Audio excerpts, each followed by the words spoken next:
do rim e vai em direção à veia cava, caldo ventralmente. Lembrando que do lado esquerdo tem a veia gonadal esquerda que desemboca na veia renal. E o ureter saindo centralmente que vai em direção à vesícula urinária. Então a gente vai dissecar essa região de entrada dos vasos, saída do ureter, se chama hilo renal. E eu tenho que isolar a artéria, veia e ureter para que eu possa fazer a ligadura separadamente. Não se recomenda fazer a ligadura dos vasos e artéria juntos, mesmo porque a pressão é muito alta e pode haver ruptura. E caso você faça, pode ser que gere uma fístula arteriovenosa aqui. Ou seja, o sangue arterial vai se misturar com o sangue venoso aqui na ligadura, vai formar uma união e você vai formar um shunt aqui nessa região. Tá ok? Então eu posso divulsionar esses vasos tanto ventralmente com uma pinça hemostática, uma mosquito ou uma Kelly, dependendo do tamanho do paciente. Eu vou delicadamente isolando os vasos. Só que como a artéria ela é mais dorsal e ela deve ser ligada inicialmente, a gente prefere divulsionar no entorno do rim e rebatê-lo medianamente aqui em direção à linha mediana. Então, você vai segurando com uma mão a pinça ou o seu auxiliar segurando e direcionando as vísceras para dentro. E aí você começa a fazer suturas em U aqui para fechar esse saco herniário. Então vamos começar a fazer as suturas em U. Primeira passada, fiz o U. Ato, faço a segunda passada. Ato, faço a terceira passada. 3, 4, 5, tanto de U's que couber. Atei, pinço o saco herniário com aquela minha pinça coxa e removo com uma lâmina de bisturi.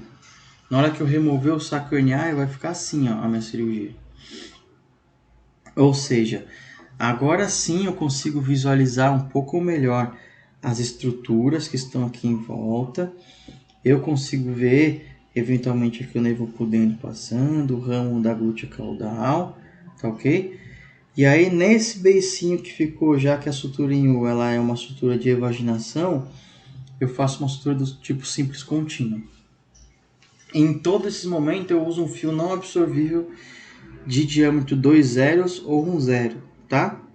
E aí faço aqui o simples contínuo, fecho, acabou. O saco herniário está fechado. Se eu deixar assim, gente, o que vai acontecer? Embora as vísceras estejam presas lá dentro, pode ser que eu comece a ter pressão de aumento somente o couro, mas alguns deles estão aqui para gordura. Ó. E eu não quero que isso aqui fique sangrando, então eu já faço uma incisãozinha aqui, ó, pinço. Beleza? E eu vou usar a técnica das 3 pinças e vocês vão entender por quê, qual que é a segurança dessa técnica. Então eu abro o ligamento largo próximo ao pedículo ovariano, a artéria ovariana. E aí eu começo a colocação das 3 pinças. A primeira pinça sempre é mais profunda, mais dorsal. Mais profunda, mais a ponto de eu conseguir ver o pedículo ainda, porque eu vou fazer a ligadura aqui, tá bom? A segunda é logo acima da primeira. E a terceira um pouquinho acima da segunda, deixando um espacinho para eu vir com o bisturi aqui e cortar. Professor, o senhor vai cortar antes de fazer a ligadura? Vou. Por quê? Porque a técnica das 3 pinças é feita exatamente para isso. Para que eu remova o órgão alvo do meu campo cirúrgico para fazer a ligadura com mais tranquilidade. Mas você não tem medo da pinça abrir? Não, não tenho medo. Primeiro, porque a gente trabalha sempre com material de qualidade. Segundo, ficam 2 pinças segurando. E essa é a segurança da técnica das 3 pinças. Tem 2 pinças segurando o pedículo ovariano. Se uma falhar, tem a outra. Tá bom? Ah, mas não cabe lá dentro. Cabe. Já fiz em gatinho, já fiz em cachorro pequenininho. Você usa mosquito, cabe. Ah, mas demora mais. Não, não demora. Se você tem a prática técnica, você vai fazer isso com o mesmo tempo que alguém que fala, eu faço minimamente invasivo. Você faz ao mesmo tempo, com muito mais segurança. Tá bom? Relembrando.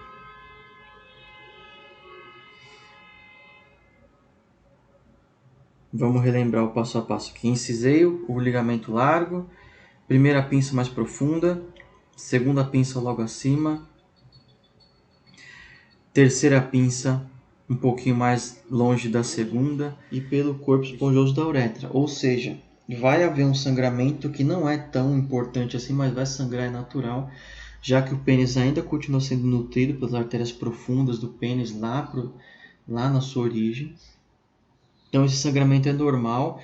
E caso você ache que está sangrando, não está chegando próximo da uretra, a sonda uretral está justamente lá para te ajudar como guia. Você pode palpar e ir trabalhando. Tá ok? Então, feita a incisão, quando eu começar a fazer a incisão da região do linha mediana do corpo do pênis, eu vou visualizar a uretra. Então, eu venho aqui, ó, inciso. E aí eu exponho a uretra, que tem naturalmente uma cor um pouco arroxeada, assim, a mucosa uretral é um pouco arroxeada. Tá ok? Feito esse procedimento, qual que é o próximo passo? Aí sim eu vou pegar uma sonda de maior diâmetro.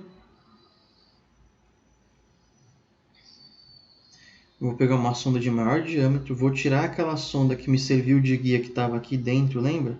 Vou pegar uma sonda de maior diâmetro, 2 ou 3 números a mais, ou 4, e vou sondar pela minha uretrostomia. Por que eu posso pegar uma sonda de maior diâmetro? Porque lembra que na região das glândulas bulbouretrais a uretra é maior, então eu posso realmente vir com uma sonda com um diâmetro maior, que é exatamente isso que eu quero. Se a gente vier para o desenho aqui numa face lateral agora, eu consigo demonstrar isso para vocês de uma forma mais clara. Então vamos lá para... Se eu fiz a incisão aqui na uretra, nessa visão lateral, tá? Com essa incisão, a uretra fica exposta, naturalmente, mas se tem mais acúmulo, ela é um pouco mais delicada. Feita a ancoragem, eu tensiono essa cápsula para cima com as minhas pinças hemostáticas, tá? Tiro as agulhas dos fios, tensiono para destacar a glândula da cápsula e entro incisando a cápsula com um bisturi de lâmina 15 com a face para cima, em estocada. Importante, isso também ninguém te fala.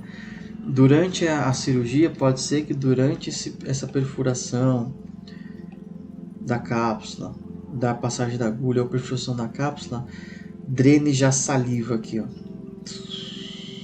Drene. E aí isso é ruim pra gente. Por quê?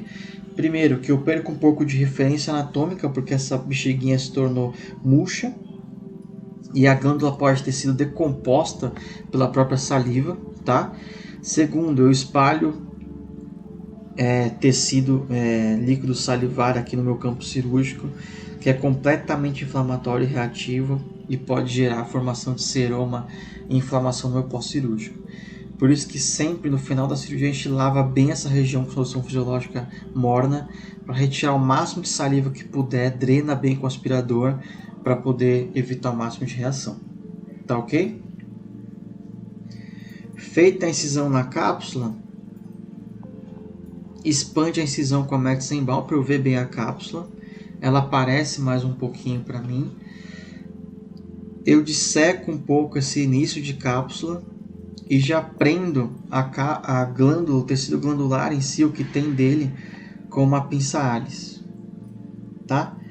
Porque essa pinça Allis, o meu auxiliar vai movimentar para caudal, para dorsal, para rostral, para caudal, como ele quiser. Na verdade, como eu pedi para que eu disseque inteira a glândula dessa cápsula para poder rebater ela inteira. As próprias para intestino, elas têm as pás bem largas assim. E as ranhuras não são assim, ó.